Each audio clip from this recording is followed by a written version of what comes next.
La espiritualización del cuerpo de deseos del hombre. Seres superiores como factores. Del libro El cuerpo de deseos, de Max Seidel. Los arcángeles se especializaron en la construcción del cuerpo de deseos, la materia más densa del periodo solar. Por lo tanto pueden enseñar y guiar a seres menos evolucionados, tales como el hombre y los animales, a modelar y emplear el cuerpo de deseos. De nuevo nos encontramos con otra anomalía aparente, porque los arcángeles eran la humanidad del periodo solar, en cuyo periodo nació el cuerpo vital, cuando el hombre no tenía cuerpo de deseos, pero la dificultad se desvanece, si recordamos que cada uno de nuestros cuerpos no es más que la sombra de uno de los aspectos del espíritu, y que dichos vehículos no son donación de esas jerarquías. Estas son simples auxiliares del hombre en la construcción de los vehículos, debido a su idoneidad en la materia. Así que los arcángeles son los adiestradores de nuestros cuerpos de deseos, pues se hicieron expertos en la construcción y empleo de dichos vehículos cuando eran humanos en el periodo solar, porque entonces construyeron sus cuerpos más densos con materia de deseos, como ahora nosotros estamos construyendo los nuestros con materia química mineral. En la revolución lunar del periodo terrestre los arcángeles, la humanidad del periodo solar, y los señores de la forma se hicieron cargo de la reconstrucción del cuerpo de deseos, pero no hicieron solos este trabajo. Cuando se verificó la separación del globo en dos partes, hubo una división semejante en los cuerpos de deseos de algunos de los seres evolucionantes. Hemos ya indicado que cuando tuvo lugar esta división, la forma estaba pronta para convertirse en vehículo de un espíritu interno y con objeto de llevar más adelante este propósito, los señores de la mente, la humanidad del periodo de Saturno, tomaron posesión de la parte más elevada del cuerpo de deseos e implantaron en él el yo individual, sin el cual el hombre actual, con todas sus gloriosas posibilidades, no hubiera podido existir. Así que en la última parte de la revolución lunar, el primer germen de la personalidad individual, quedó implantado en la parte superior del cuerpo de deseos por los señores de la mente. Los arcángeles continuaron obrando sobre la parte inferior del cuerpo de deseos, dándole los deseos puramente animales. Fueron ellos también los que trabajaron sobre el cuerpo de deseos cuando no había alguna en él. Algunos de esos arcángeles se convirtieron en los vehículos de los espíritus grupos de los animales, dirigiéndolos en ellos desde fuera, es decir, nunca penetran del todo dentro de las formas animales, como el espíritu individual lo hace dentro del cuerpo humano. Durante el periodo terrestre se reconstruyó el cuerpo de deseos con objeto de hacerlo capaz de quedar interpenetrado por la mente germinal, cosa que se efectuó en todos aquellos cuerpos de deseos que admitían la división ya mencionada.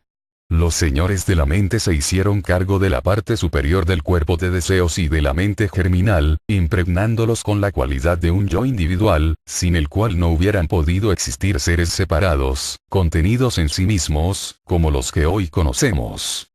Así como en las aguas de un estanque los árboles aparentan estar invertidos, pareciendo que el follaje se halla en lo más profundo del agua, así también el aspecto más elevado del espíritu, el espíritu divino, encuentra su contraparte en el más inferior de los tres cuerpos, el cuerpo denso.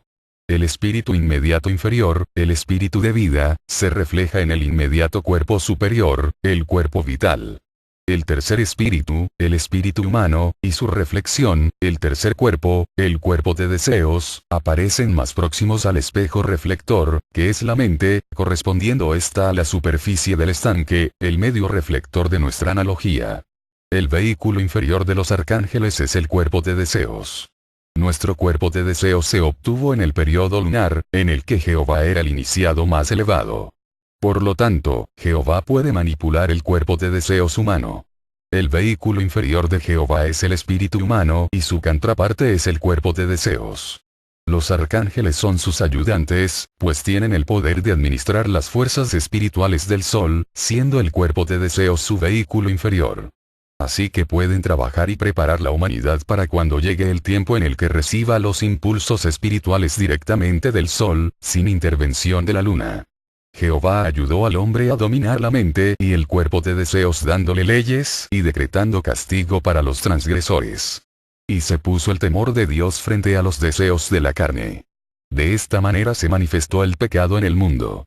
Los ángeles eran los que hacían producir buenas y malas cosechas de trigo y de uvas, los que multiplicaban o esterilizaban a la familia y a los ganados, según fuera necesario premiar la obediencia a la ley impuesta por el jefe de los espíritus de razas, Jehová, o castigarlo por haber violado la ley. Bajo su regencia todas las religiones de raza, confucianismo, taoísmo, budismo, judaísmo, etc., florecieron y obraron sobre el cuerpo de deseos como religiones del Espíritu Santo. Jehová ayudó al hombre a subyugar el cuerpo de deseos, pues este se obtuvo en el período lunar. Los ángeles trabajaron solos con el hombre en la época hiperbórea, cuando éste únicamente tenía un cuerpo vital y uno denso. Pero en la época lemúrica, cuando se obtuvo el cuerpo de deseos, los arcángeles entraron también en acción para ayudar al espíritu humano infante a controlar sus futuros vehículos y neutralizaron el cuerpo de deseos en tal forma que solo era activo sexualmente en determinadas épocas del año. En las épocas indicadas, en la época lemúrica, los arcángeles suprimían su influencia restrictiva sobre los cuerpos de deseos y los ángeles reunían a la humanidad en grandes templos donde se realizaba el acto generador, en momentos en que las constelaciones eran propicias. En nuestros días los viajes de luna de miel son recuerdos atávicos de esas migraciones con objetos generadores y muestran una relación con los cuerpos celestes por el hecho de llamarse luna de miel. Una vez realizada la propagación, el cuerpo de deseos quedaba nuevamente neutralizado y, por consiguiente, el parto no producía ningún dolor, como sucede actualmente con los animales que se encuentran en condiciones análogas. El ego humano era muy débil a mediados de la tercera época de la Atlántida y necesitaba que alguien le ayudara. Entonces Jehová, el iniciado más elevado del periodo lunar, el regente de los ángeles que trabajan con el hombre, sopló su aliento en la nariz del hombre, dándole pulmones y un espíritu de raza en el aire, para doblegar las tendencias endurecientes del cuerpo de deseos, ayudando así al hombre a dominarlo. El cuerpo de deseos tiene dominio sobre los músculos voluntarios. Cada movimiento que hacemos proviene del deseo y todo esfuerzo rompe los tejidos y endurece más y más todas las partículas de nuestros tejidos. Hay 3 grados mediante los cuales esta obra, la unión con el yo superior, conquista a la naturaleza inferior, pero no se siguen completamente los unos a los otros, en cierto sentido van juntos, así que en el estado actual el primero es el que recibe mayor atención, menos el segundo y menos aún el tercero. A su debido tiempo, cuando se haya completado el primer paso, se prestará mayor atención a los otros 2. Hay 3 maneras de ayudar para realizar estos 3 grados, lo que puede observarse en el mundo externo, donde los grandes guías de la humanidad lo han impuesto. La primera ayuda es la religión de raza, con la cual la humanidad puede dominar su cuerpo de deseos, preparándolo para la unión con el Espíritu Santo. La plena operación de esta puede verse en el día de Pentecostés. Como el Espíritu Santo es el Dios de raza, todos los idiomas son expresiones de él. Esta es la razón del por qué, cuando los apóstoles estaban plenamente unidos y sumergidos en el Espíritu Santo, hablaban diferentes lenguas y podían convencer a sus oyentes. Sus cuerpos de deseos habían sido suficientemente purificados para producir la anhelada unión y este es un vislumbre de lo que el discípulo alcanzará algún día, el poder de hablar todos los idiomas. Puede citarse, como un ejemplo histórico moderno, que el conde de Saint-Germain, quien era una de las últimas encarnaciones de Christian Rosenkreuz, el fundador de nuestra Sagrada Orden, hablaba todos los idiomas, así que todos aquellos a quienes él les dirigía la palabra creían que era de la misma nacionalidad que ellos. Él también había realizado la unión con el Espíritu Santo. El resultado de esta antigua iniciación fue la producción de una raza que tenía el grado apropiado de flojedad o desconexión entre los cuerpos vital y denso, y también el poder de despertar al cuerpo de deseos de su estado de letargia durante el sueño. En esa forma se pusieron a unos pocos en condiciones para la iniciación y se les daban oportunidades que no podían concederse a todos. Encontramos ejemplos de esto entre los judíos, cuya tribu de Levi elegida, fueron los templarios y también en la casta de los brahmanes, que es la única clase sacerdotal entre los hindúes. Cuando la sangre fluyó de esos centros, el gran espíritu solar, Cristo, se liberó del vehículo físico de Jesús y se encontró en la tierra con vehículos individuales. Los vehículos planetarios ya existentes fueron compenetrados por sus propios vehículos y en un abrir y cerrar de ojos, él difundió su propio cuerpo de deseos en el planeta, lo que le permitió desde entonces trabajar sobre la Tierra y sobre la humanidad desde adentro. En aquel momento, una oleada tremenda de luz espiritual solar inundó la Tierra. El velo del templo se rompió, ese velo que el espíritu de raza había colgado ante el templo para resguardarlo de todos menos de los pocos elegidos y, desde entonces, el sendero de la iniciación quedó abierto para todo el que quisiera entrar en él. Por lo menos en lo que concierne a los mundos espirituales, esa oleada transformó las condiciones de la Tierra como un relámpago, pero las condiciones densas y concretas son, por supuesto, afectadas mucho más lentamente. Como toda vibración rápida e intensísima de luz, esa gran oleada de luz cegó al pueblo por su brillantez fulgurante y, por lo tanto, se dijo que el sol se había obscurecido. Lo opuesto fue precisamente lo que sucedió. El sol no se había obscurecido, sino que brillaba con glorioso esplendor. Fue el exceso de luz lo que cegó al pueblo y únicamente cuando la Tierra absorbió el cuerpo de deseos del brillante espíritu solar, la vibración bajó a una intensidad más normal. En el periodo solar, el globo más inferior se encontraba en el mundo del deseo y, por lo tanto, el cuerpo de deseos es aún el vehículo inferior de los arcángeles, pero Cristo ha ido más lejos, se elevó a un nivel más alto y ahora el espíritu de vida es su vehículo inferior y, por lo general, no emplea un vehículo más denso.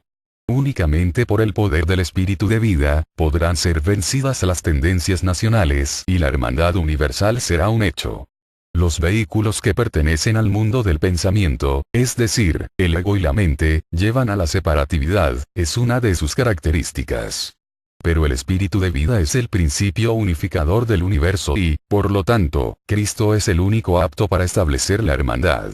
El Cristo, siendo un arcángel, había aprendido a construir los vehículos hasta el cuerpo de deseos incluido, pero nunca había aprendido a construir los cuerpos vital y denso. Los arcángeles habían trabajado sobre la humanidad desde afuera, como lo hacen los espíritus grupos. Pero esto no era bastante. La ayuda tenía que venir de adentro. Esto se hizo posible por la combinación de Cristo y Jesús y, por lo tanto, es la absoluta verdad, en su sentido más alto, lo que dice San Pablo. No hay más que un mediador entre Dios y el hombre. Cristo Jesús el justo. Por otro lado, los iniciados progresaron y evolucionaron vehículos más altos, habiendo cesado de usar ordinariamente el vehículo inferior cuando obtuvieron la capacidad de usar un nuevo y más elevado. Ordinariamente, el vehículo inferior de un arcángel, es el cuerpo de deseos, pero Cristo, el iniciado más elevado del periodo solar, usa generalmente el espíritu de vida como vehículo inferior, funcionando tan conscientemente en el mundo del espíritu de vida, como nosotros lo hacemos en el mundo físico. El estudiante debe notar este punto particularmente, pues el mundo del espíritu de vida es el primer mundo universal, como fue explicado en el capítulo sobre los mundos. Es en este mundo que cesa la diferenciación y comienza la realización de la unidad, en lo que concierne a nuestro sistema solar. Cristo no podía nacer en un cuerpo denso, porque nunca había pasado por una evolución semejante al periodo terrestre y, por lo tanto, tenía que adquirir primero la capacidad de construir un cuerpo físico como el nuestro.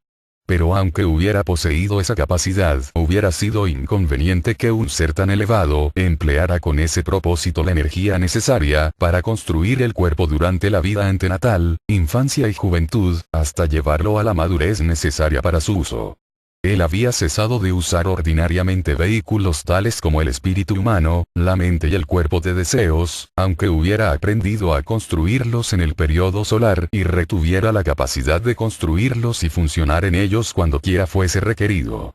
Él usó todos sus vehículos propios, tomando únicamente el cuerpo vital y denso de Jesús.